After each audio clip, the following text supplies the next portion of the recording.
bisa dilihat dijejaki dari Al-Maidah 87, karena di Al-Maidah 87 ini jangan kamu haramkan apa yang baik yang telah dihalalkan Allah untukmu, dan janganlah kamu melampaui batas. Nah, kalau mengenai halal dan haram itu kan sesuatu yang saya tahu saya fix ya. Tapi kalau janganlah kamu melampaui batas itu kan belum fix kalau dilihat secara sepintas, secara spontan.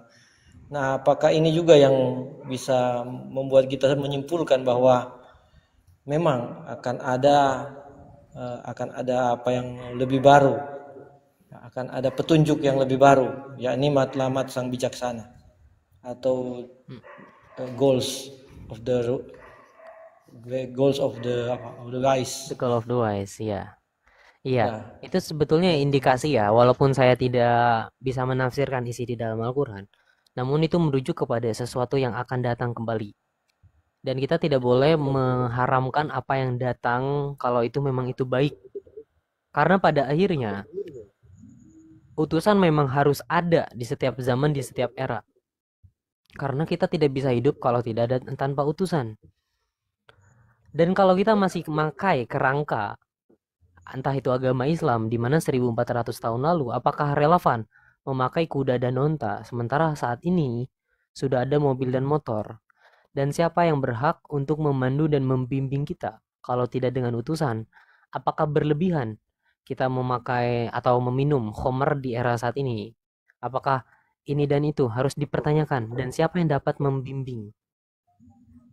Nah, tentu kita berpikir, iya ya ternyata harus ada utusan tersebut yang hidup di era saat ini yang melihat sebuah problem antara agama Islam dan Kristen, bagaimana Yesus disalib atau tidak. Dan inilah adanya seorang utusan untuk mengadaptasi di era saat ini, di zaman saat ini. Makanya kalau kita memakai sebuah kerangka orang-orang terdahulu atau agama terdahulu itu tidak relevan. Harus ada seorang utusan pembaharu yang menjadi kan beliau adalah maskot daripada pembimbing yang harus kita ikuti. Jelas ya? ya jelas. Terima kasih. Jadi kalau misalnya soal apa yang baru-baru diperdebatkan, sholat misalnya ya, sholat misalnya karena maka itu sebenarnya palsu dan lain-lain. Nah, apakah itu karena sudah tidak sholat ya tidak ada, belum ada untuk syariat sekarang, untuk utusan yang terbaru ini. Apakah demikian juga dengan Idul Adha? Artinya kurban hewan tidak ada di hari raya Idul Adha, atau hari raya Idul Adha itu sendiri tidak ada. Gimana? Iya, itu berangsur-angsur ya.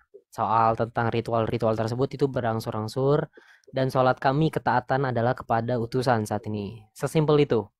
Sholat kami adalah taat dan patuh terhadap utusan. Apa yang utusan katakan, wajibkan, ya kami laksanakan. Apa yang diharamkan kami hindari. Apa yang dihalalkan kami boleh mencobanya. Jadi itu, sholat kami adalah ketaatan dan kepatuhan. Semisal, Idul Adha, apakah akan dilaksanakan? Tergantung, tergantung sebagaimana beliau yang mengatakan. Karena apa yang beliau katakan, utusan yang katakan, pasti ada sebuah manfaat di dalamnya. Seperti itu. Makanya kami sedang menunggu namanya sebuah wahyu yang akan turun, entah itu kurban berapa ekor, entah itu nanti sholat ritual 700 rakaat. Karena itu akan berangsur-angsur untuk kita laksanakan. Jadi tidak serentak kita langsung adanya utusan langsung serentak seperti itu. Karena Nabi Muhammad pun adanya tata cara ritual sholat itu 10 tahun setelah ia berdakwah. Jelas ya?